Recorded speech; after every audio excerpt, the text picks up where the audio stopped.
Friends, எல்லாரும் எப்படி இருக்கீங்க? நல்லா இருக்கீங்களா?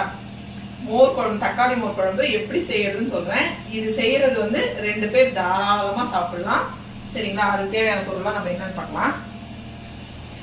சின்ன வெங்காயம் ஒரு 20 வெங்காயம், 15 வெங்காயம், சரிங்களா? 20 இல்லைன்னா 15 வெங்காயம் இந்த மாதிரி குட்டி குட்டியா கட் பண்ணி வச்சிருக்கேன். 3 பச்சை மிளகா, கருவேப்பிலை, ஒரே ஒரு தக்காளி கட் பண்ணி சின்ன சின்னதா கட் பண்ணி வச்சிருக்கேன்.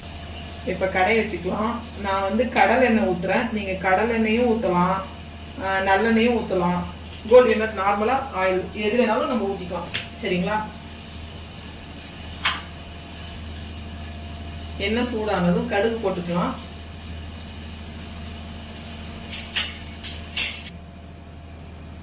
சூடாயிடுச்சு, எண்ணெய் சூடாயிடுச்சு, கடுகு போட்டாச்சு.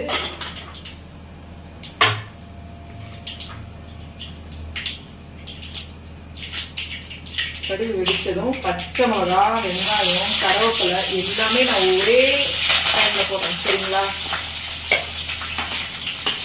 ஏன்னா எல்லாமே ஃப்ரை ஆகுதுதானே போகுது.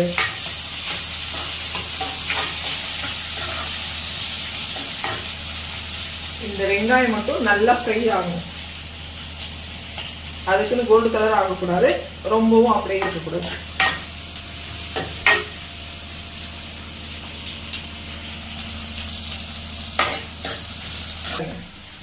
அது வந்து கடலை எண்ணெய் போட்டதுனால அந்த மாதிரி நுரையா அவ்வளவுதான்.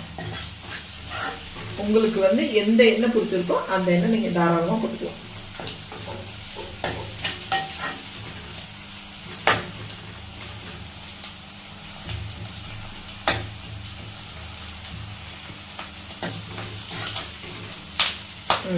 இந்த அளவுக்கு வதங்கினா போதும் வெங்காயம். சரிங்களா? தெரியுதா? இந்த அளவுக்கு வதங்கினா போதும் வெங்காயம். இப்போ வந்து நம்ம கட் பண்ணி வச்சிருக்கிற ஒரே ஒரு தக்காளி. இது வந்து தாராளமா 3 பேர் சாப்பிடலாம். பட் சாம்பார் நிறைய சாப்பிடுவோம் நாங்க அப்படின்றவங்க வந்து 2 பேர் சாப்பிட முடியும்.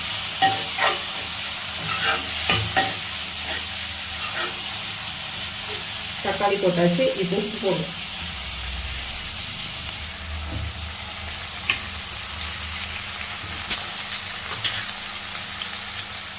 தக்காளி போட்டதும் நீங்க உப்பு போட்டீங்கன்னா சீக்கிரமா தக்காளி வெந்துடும்.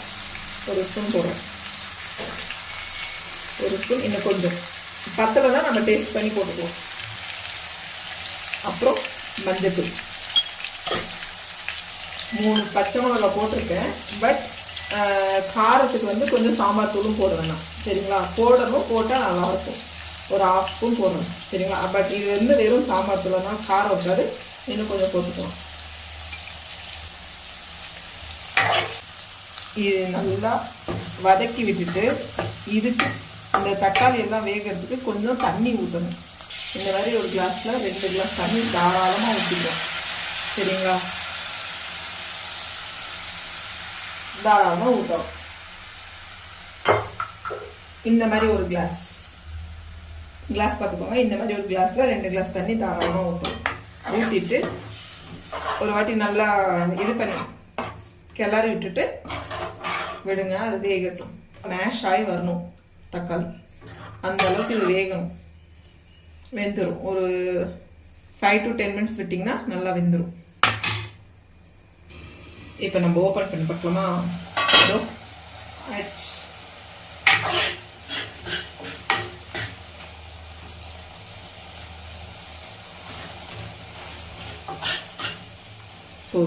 அவ்வளோதான்.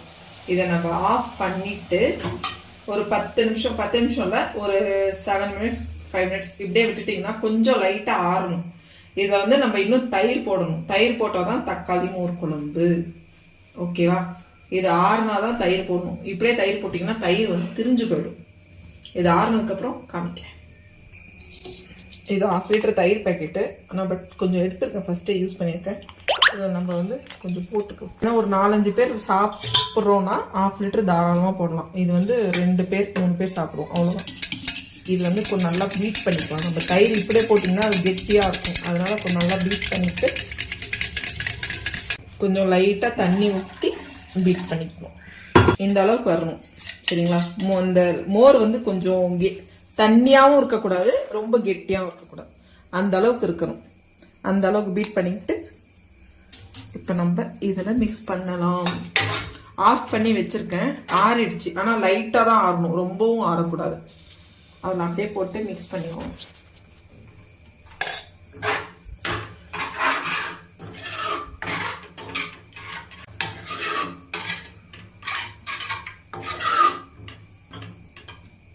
இந்த அளவுக்கு எனக்கு போதும். உங்களுக்கு இல்லை இன்னும் கொஞ்சம் தண்ணி வேணும்னா நம்ம இந்த பாத்திரத்தில் இப்போ தயிர் போட்டு கடைஞ்சோம் பார்த்தீங்களா, அதில் இன்னும் கொஞ்சம் தண்ணி போட்டு நம்ம மிக்ஸ் பண்ணிக்கலாம். பட் நீங்கள் இந்த அளவுக்கு சாப்பிட்டாலே நல்லா தான் இருக்கும்.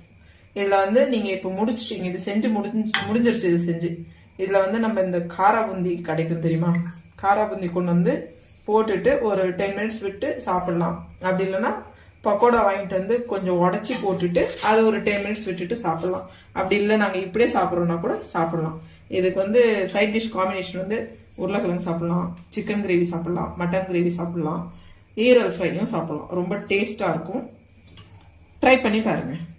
இப்போ நான் ரைஸ் போட்டுட்டு வந்துட்டேன். அதுக்கு நான் சைட் டிஷ் உருளைக்கிழங்கு பண்ணியிருக்கேன். ஏன்னா இது புரட்டாசியம், அதனால நான் உருளைக்கிழங்கு பண்ணியிருக்கேன், உருளைக்கிழங்கு ஃப்ரை பண்ணியிருக்கேன். சரிங்களா, ரைஸு, சைட் டிஷ் உருளைக்கிழங்கு, இதுக்கு தக்காளி மோர் குழம்பு. இன்னியோட சாப்பாடு நைட்டு டின்னர் எங்க வீட்டில் இதுதான். உங்க வீட்டிலலாம் நீங்க என்ன சாப்பிட்டீங்க, என்ன செஞ்சீங்கன்னு சொல்லுங்க. செஞ்சு சாப்பிட்டு பார்த்துட்டு மறக்காம எப்படி இருக்குன்னு கமெண்ட் பண்ணுங்க. நீங்க கமெண்ட் பண்ணதான் நான் இன்னும் நல்ல வீடியோஸ் எல்லாம் போட முடியும். சரிங்களா, இதுக்கு ஃபினிஷிங் டச்சுன்னு கொத்தமல்லி தழை வேணா போட்டுக்கலாம். பட் எனக்கு பிடிக்காது, நான் போடல. உங்களுக்கு பிடிச்சிருந்தா நீங்க கண்டிப்பா தாராளமா போட்டுக்கலாம். இதுதான் தக்காளி மோர் குழம்பு. இது நிறைய நாள் கேட்டதுக்கு இது ரொம்ப பேர் கேட்டீங்க, அதனால போட்டிருக்கேன். ஓகேவா? ஓகே ஃப்ரெண்ட்ஸ், மறக்காம செஞ்சு சாப்பிட்டு பார்த்துட்டு எப்படி இருக்குன்னு சொல்லுங்க. சரியா, மறக்காம கமெண்ட் பண்ணுங்க எப்படி இருக்குன்ட்டு. உப்பு பத்தலைன்னா உப்பு போட்டுக்கலாம். அது உங்க டேஸ்ட். எனக்கு கரெக்டா இருக்கும். நான் இந்த அளவு செஞ்சிருக்கேன். இது 3 பேர் 4 பேர் தாராளமா சாப்பிடலாம். இல்லை நாங்கள் இன்னும் நிறைய செய்யணும்னா 1/2 லிட்டர் தயிர் போட்டு செஞ்சுக்கலாம். அதுக்கு அப்படியே வெங்காயம்னா கொஞ்சம் ஜாஸ்தியாகும். அவ்வளோதான். சாப்பிட்டு பார்த்து சொல்லிடுறேன். எங்க வீட்டுல சாம்பார்லாம் கொஞ்சம் சாப்பிடுவாங்க, அதனால எங்களுக்கு இது தாராளம். இது கூட உருளைக்கிழங்கு.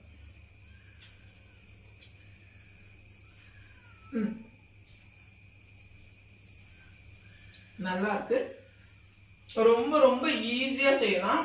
சமையல் செய்ய வராதவங்க கூட கண்டிப்பா இது செய்யலாம். அப்புறம் பேச்சுலர்ஸ்க்குலாம் ரொம்ப ஈஸியான சமையல். உங்களுக்கு ரொம்ப பிடிக்கும். செஞ்சு சாப்பிட்டு பார்த்துட்டு மறக்காம கமெண்ட் பண்ணி சொல்லுங்க எப்படி இருந்துச்சுன்னு. சரிங்களா? ஓகே ஃப்ரெண்ட்ஸ், பாய்.